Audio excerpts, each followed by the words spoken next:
Muito bem-vindos a Encaixe FM. Eu só me toquei agora que eu escrevi o roteiro inteiro, eu gravei o vídeo inteiro e eu não fiz a introdução nem a finalização, então vamos deixar isso pra agora. Olá, meu nome é Rincast, você está na Encaixe FM da frequência 69.4 e estamos chegando no fim da nossa maratona de review os filmes dos X-Men e agora vamos falar desses que eu acho os melhores, como eu já spoilei no título. Não vamos enrolar muito, já se inscreve no canal, deixa o like pra me ajudar, ativa o sininho pra não perder os próximos vídeos, compartilha com um amigo e comenta aí alguma próxima produção que você queira que comente. Então, vamos lá. X-Men, primeira classe. A história vai ser o cruzamento de ideias de Charles Xavier, um recém-formado professor que é contratado pela agente da CIA, Moira McTaggart, sobre pessoas com poderes estranhos, e o líder deles que é Klaus Smith, um cientista nazi que fez experimentos com Eric Lenscher, que agora está buscando Klaus para se vingar de tudo que sofreu. Por uma coincidência, ambos se encontram num ataque a Klaus, daí Eric se alia temporariamente a Charles e Moira para formar uma equipe de mutantes para deter Schmidt. Essa é a origem dos X-Men. Apesar de parecer bem simples que eu passei, a história tem bem mais coisa, afinal estamos nos anos 60, no auge da Guerra Fria. E dando um pouco de spoiler, o plano do vilão envolve a tensão entre Estados Unidos e União Soviética e os planos malignos dele. Então, além da reunião dos personagens e um plano de destruição mundial, temos todo o contexto da época. Coisa que eu não vou analisar aqui porque eu sou um zero à esquerda na história. O que eu posso dizer é que é uma história boa. Ela é bem competente, não tem nada pra reclamar realmente, exceto que vocês já sabem que vai ocorrer.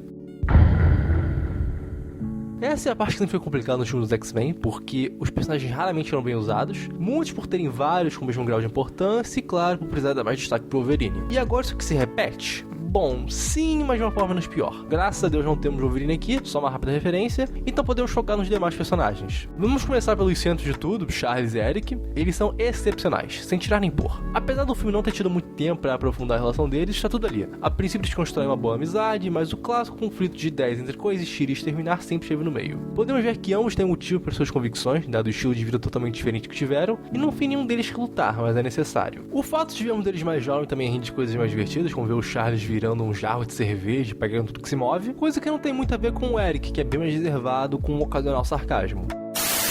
Bom, os demais personagens são simples, talvez. Moira é o centro humano, então ela não tem muito o que fazer, principalmente quando a ação rola, mas ela tem bastante presença quanto é possível. É uma personagem no fim genérica, não tem muito o que elaborar, assim como os demais. Alex, Darwin, Banshee e Angel aparecem no meio do filme em uma cena de menos de 5 minutos e seus desenvolvimentos estão ligados exclusivamente ao domínio de seus poderes, ou não. Eles são exemplo dos filmes anteriores de falta de aproveitamento. O Hank, por outro lado, apesar de parecer bem mais pra frente, até que tem uma certa progressão, já que ele quer ter uma aparência normal, e nós sabemos como isso vai acabar dando terrivelmente errado. Porém, os sentimentos dele com isso dando errado não tem tempo pra aparecer, já que isso rola no fim do filme. O maior lance aqui é a mística, não porque ela é ruim ou mal usada, e sim sua contradição com o que já foi mostrado. Mas como isso não é o foco, dá pra dizer que ela é bem desenvolvida. Desde o começo vemos Mysterio Incômodo ter que se esconder e ninguém aceitar ela como ela é, até encontrar Eric, que é o completo oposto disso. Assim como Eric, ela não quer ir contra o Charles, que vê como um irmão, mas não vê paz com os humanos.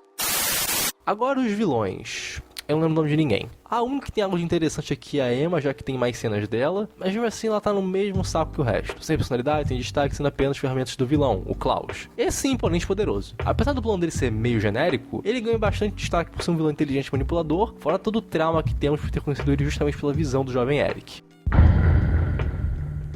Sendo muito sincero, no quesito CGI não tem muito o que falar, não porque ele é impecável, longe disso, sim porque o que teria pra reclamar, como esse cristal da Emma Frost ou algumas das transformações do Darwin, são coisas que devem perdoar por serem seres humanos. E quanto ao Klaus, eu até que gosto do quão esquisito fica. Os efeitos dos poderes e tal estão ótimos, nada a criticar. Minha única reclamação seria quanto ao visual do Fera, que tá ridículo, e eu não sei como erraram tanto no que já tinham feito algo em 2006. Só isso mesmo. As cenas de ação também não tem o que reclamar, Matt Wigan já se provou muito competente nessa parte.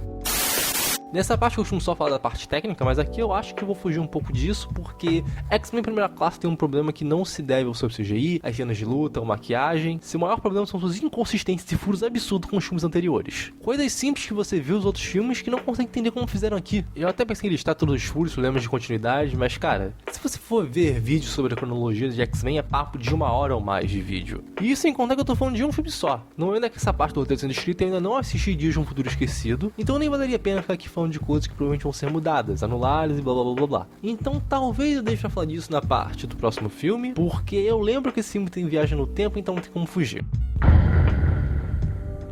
Eu gosto de ver Primeira Classe de duas formas, como um filme individual e como um prelúdio dos filmes de 2000. Como um filme individual, talvez o começo de uma franquia, eu não tenho nada a reclamar. Ele tem seus problemas, mas são todos perdoáveis, porque ele é um filme bem feito, é divertido e respeita a essência dos personagens. Agora, como um prelúdio do que nós já vimos, meu amigo, é tanto idiotice e coisa sem lógica que confunde minha mente. Se você não viu nenhum dos filmes do X-Men e não tá por dentro da sua dor de cabeça que é a cronologia desses filmes, fique ciente que depois daqui é a zona, mas ainda assim vale a pena assistir.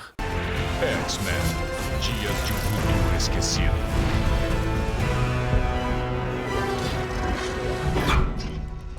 Puta que me pariu, eu nem sei como vou explicar ou falar sobre esse filme, mas vamos lá. Após Wolverine mortar no longínquo ano de 2023...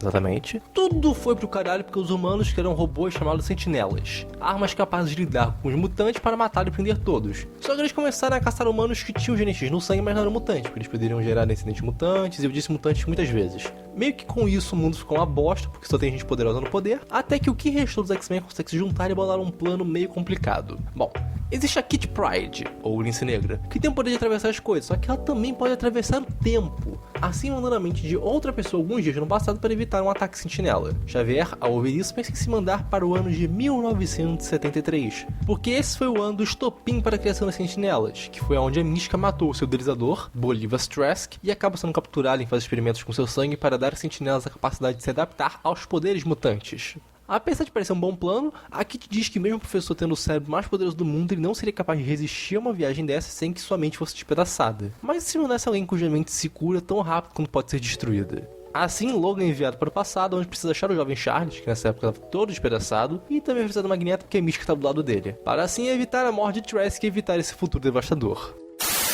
História de viagem no tempo é sempre uma graça de se explicar, mas eu não sei se é porque eu já sabia que era confuso, se eu vi um vídeo anos atrás, mas eu achei bem de boa esse filme. A história pode parecer um bicho de 7 cabeças, mas ela é bem tranquila porque a maior parte do tempo estamos no passado vendo as coisas mudando. E realmente não fica tão confuso porque o objetivo sempre foi criar outra linha do tempo, então, tá de boa.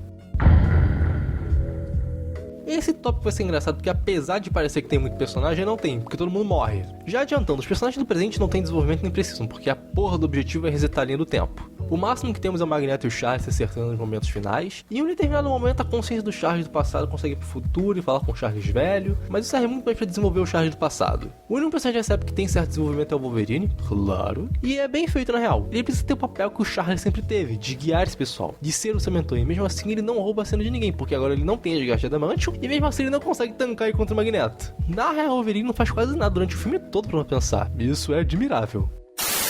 O Magneto e o Fera não tem muito o que dizer. O Eric insiste em cagar fora do vaso, sabendo que os humanos estão desenvolvendo armas por conta do medo dos mutantes. Aí ele quer matar a porra do presidente. Fora outras decisões bem duvidosas. O maior desenvolvimento do Fera é ele aceitar mais a sua aparência e tal. O Charles também tem um bom desenvolvimento, já que ele começa no fundo do poço, daí por conta do Logan ele volta a ter esperança nas suas convicções. O que leva ele a ter a esperança de que a Mística vai tomar a escolha certa e mudar tudo. A Mística aqui que é a grande joia, porque ela tá nessa lenda do Magneto de vingança contra os humanos, mas por se reaproximar do Charles, ela nota que essa não é ela de verdade. Vemos no filme todo que tudo que ela queria era ajudar o seu povo. Eu ia dizer que eu não tinha nada pra criticar nesse filme, só elogiar, mas aí eu lembrei que esse filme é do Bryan Singer. E ele insiste em cagar em tudo que ele toca. Final de X-Men Primeira Classe, o Magneto. Perfeito. Ele vai lá e me faz essa bosta. As sentinelas do presente, meu... Nossa, que negócio feio. Agora que eu tô gravando isso aqui, eu não lembro exatamente como é que eram as sentinelas do passado, mas eu lembro que elas eram um pouquinho parecidas com os quadrinhos, o que é surpreendente, mas... Porra, Bryan Singer! Bom... Passado o meu ódio, voltando à sua parte dos elogios, porque tirando esses detalhes, esse filme não tem nada pra se reclamar. Até porque, né, Mercúrio e tal, vocês já sabem. Independente do visual dos sentinelas, tanto no passado quanto no futuro, são muito fodas. As cenas de luta são boas, o Magneto sendo fodão, tudo incrível. A única parte, assim, que eu reclamo mesmo, que não é muito culpa do Singer, é os personagens que viram coisa, tipo o Colosso e o Homem de Gelo, e talvez o Fera, mas eu passo um paninho pra isso. O lance do filme, de novo, é a continuidade, mas isso aí já é chovendo molhado. Filme lindo, maravilhoso, emocionante e conclusivo. Se quiser acabar de ver X-Men aqui, acaba. Finge que não precisa ver o resto e segue sua vida. Eu não tenho nada pra reclamar desse filme, e o que eu teria pra reclamar são questões já cagadas da franquia como um todo. Assista Dias de um Futuro Esquecido e seja bem feliz. Então é isso, pessoal. Estamos chegando ao fim dessa série, graças a Deus. Talvez tenha um vídeo um pouco diferente aí no meio, não tenho certeza. Se você gostou do vídeo, por favor, se inscreve no canal, dá um like, compartilha com um amigo, não se esqueça de ativar o sininho e comentar alguma coisa que você gostaria que eu comentasse no canal, tipo um filme, uma série, um anime, um quadrinho. Muito obrigado por me assistir aqui, muito obrigado por acompanhar esse projeto e fim da comunicação.